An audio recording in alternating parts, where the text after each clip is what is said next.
আসসালামু আলাইকুম viewers, Mariam kitchen থেকে আজ আবার আপনাদের সামনে হাজির হলাম নতুন আরেকটি রেসিপি নিয়ে। আজকে আমি আপনাদেরকে করে দেখাবো পটেটো বল। চলুন তাহলে শুরু করি।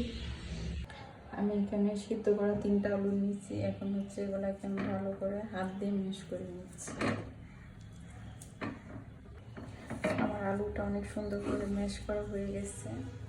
এখন আমি এর সাথে দিয়ে দিচ্ছি লবণ,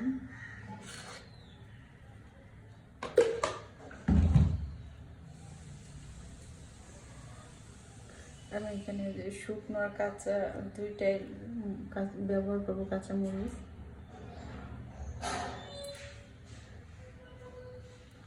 দিয়ে আমরা ভালো করে মিক্স করে নেব।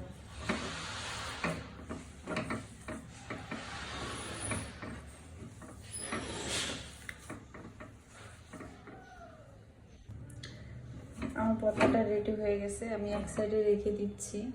আমি একটি কড়াই দিয়ে দিলাম চুলায়।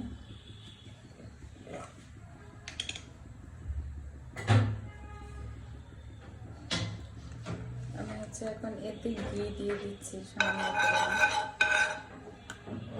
আপনারা চাইলে এখানে রেগুলার তেলটাও ইউজ করতে পারেন অথবা বাটার ইউজ করতে পারেন, যেটা হাতের কাছে থাকে।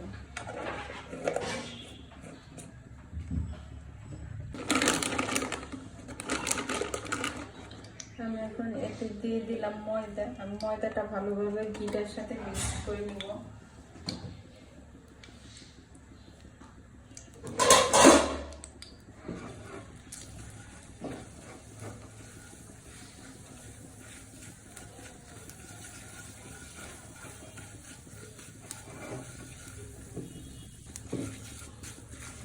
আমি এই পর্যায়ে ম্যাশ করা আলুটা দিয়ে দিচ্ছি, দিয়ে ভালো করে ময়দাটার সাথে এটা মিক্স করে নেব।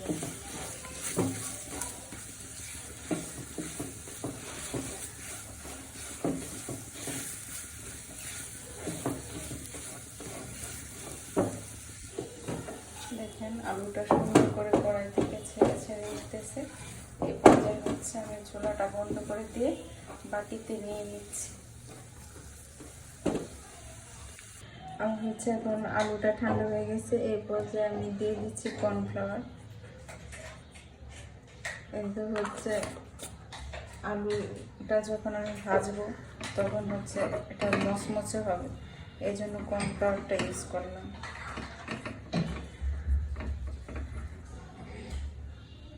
আমার এটা সুন্দর করে মিক্সড হয়ে গেছে। এখন আমি হাতে নিয়ে ছোট ছোট বল শেপে দিয়ে নিচ্ছি। আপনারা যে কোনো শেপ দিতে পারেন। আমি ছোট ছোট করে এরকম বল শেপ দিয়ে নিলাম।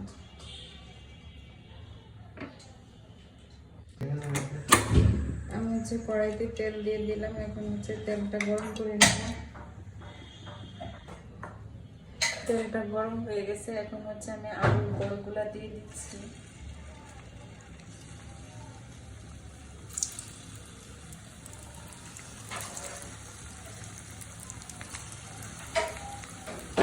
ভেজে নিচ্ছি।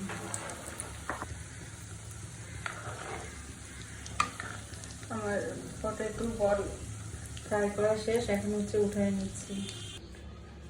আমার তৈরি হয়ে গেল পটেটো বল। সবাই বাসায় এভাবে ট্রাই করবেন। কেমন হয়েছে কমেন্টসে জানাবেন। ভিডিওটা ভালো লাগলে শেয়ার করে দিবেন। সবাই ভালো থাকবেন, সুস্থ থাকবেন, নিজের যত্ন নেবেন, নিজেকে ভালোবাসবেন, প্রাণ খুলে হাসবেন।